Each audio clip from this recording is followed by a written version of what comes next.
दोस्तों, आज की इस वीडियो में हम आपको सुनाएंगे रविवार व्रत की संपूर्ण कथा।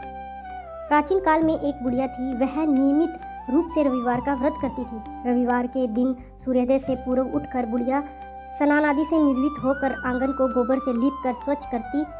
तदोपरांत सूर्य भगवान की पूजा करती तथा कथा सुनकर सूर्य भगवान को भोग लगाकर दिन में एक समय भोजन करती। इसी तरह रविवार का व्रत करती। सूर्य भगवान की कृपा से बुढ़िया को किसी प्रकार की कोई चिंता व कष्ट नहीं था।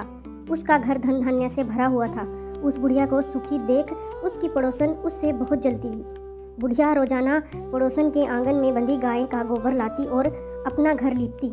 शनिवार के दिन रात को पड़ोसन ने अपनी गाय को घर के भीतर बांध दिया ताकि बुढ़िया अपना घर न लीप सके। रविवार को गोबर न मिलने से बुढ़िया अपना आंगन नहीं लीप सकी। आंगन न लीप पाने के कारण उस बुढ़िया ने सूर्य भगवान को भोग भी नहीं लगाया और उस दिन स्वयं भी भोजन नहीं किया। सूर्यास्त होने पर बुढ़िया भूखी प्यासी सो गई। रात्रि में सूर्य भगवान ने उसे स्वप्न में दर्शन दिए और व्रत न करने तथा उन्हें भोग न लगाने का कारण पूछा। बुढ़िया ने बहुत ही करुणा स्वर में पड़ोसन के द्वारा घर के अंदर गाय बांधने और गोबर न मिल पाने की बात बोली। सूर्य भगवान ने अपनी भक्त बुढ़िया की परेशानी का कारण जानकर उसके सब दुख दूर करते हुए कहा, हे माता, तुम प्रत्येक रविवार को मेरी पूजा और व्रत करती हो। मैं तुमसे अति प्रसन्न हूँ और तुम्हें ऐसी गायें प्रदान करता हूँ जो तुम्हारे घर आंगन को धन धान्य से भर देगी। तुम्हारी सभी मनोकामनाएं पूरी होंगी।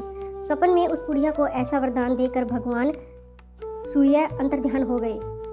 प्रातःकाल सूर्योदय से पूर्व उस बुढ़िया की आंख खुली तो वह अपने घर के आंगन में सुंदर गाय और बछड़े को देखकर हैरान हो गई।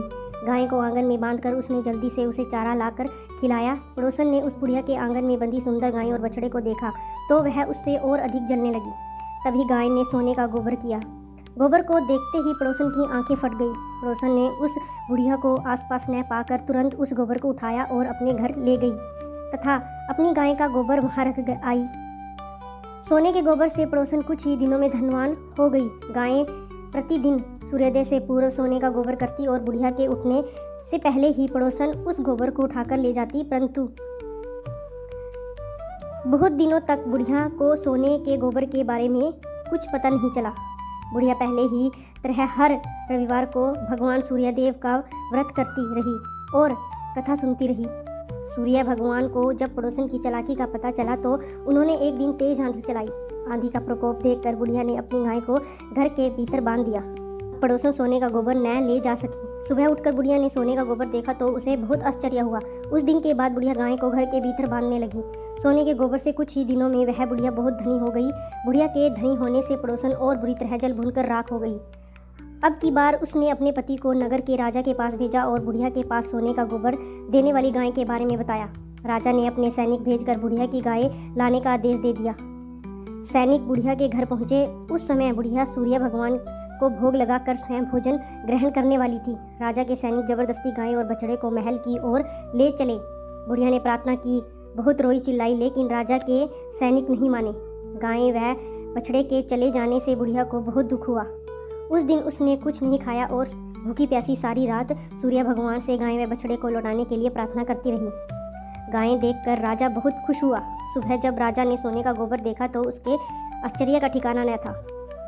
उधर सूर्य भगवान को भूखी प्यासी बुढ़िया को इस तरह प्रार्थना करते देख उस पर बहुत दया आई।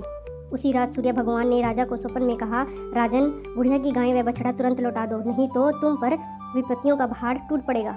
तुम्हारे राज्य में भूकंप आएगा, तुम्हारा महल नष्ट हो जाएगा। सूर्य भगवान के सपन से बुरी तरह भयभीत राजा ने प्रातः उठकर ही गाय और बछड़ा बुढ़िया को लौटा दिया। राजा ने अपनी तरह से भी बहुत सा धन देकर बुढ़िया से अपनी गलती के लिए क्षमा मांगी। राजा ने पड़ोसन और उसके पति को उनकी इस दुष्टता के लिए दंड भी दिया। इसके बाद राजा ने राज्य में घोषणा करवाई कि सभी स्त्री पुरुष रविवार का व्रत करें। जनता ने भी ऐसा ही किया। रविवार का व्रत करने से सभी लोगों के घर धन धान्य से भर गए। चारों ओर खुशहाली छा गई। सभी लोगों के शारीरिक कष्ट दूर हो गए। निसंतान स्त्रियों की गोद भर गई। राज्य में सभी स्त्री पुरुष सुखी जीवन यापन करने लगे। ये थी रविवार की संपूर्ण व्रत कथा।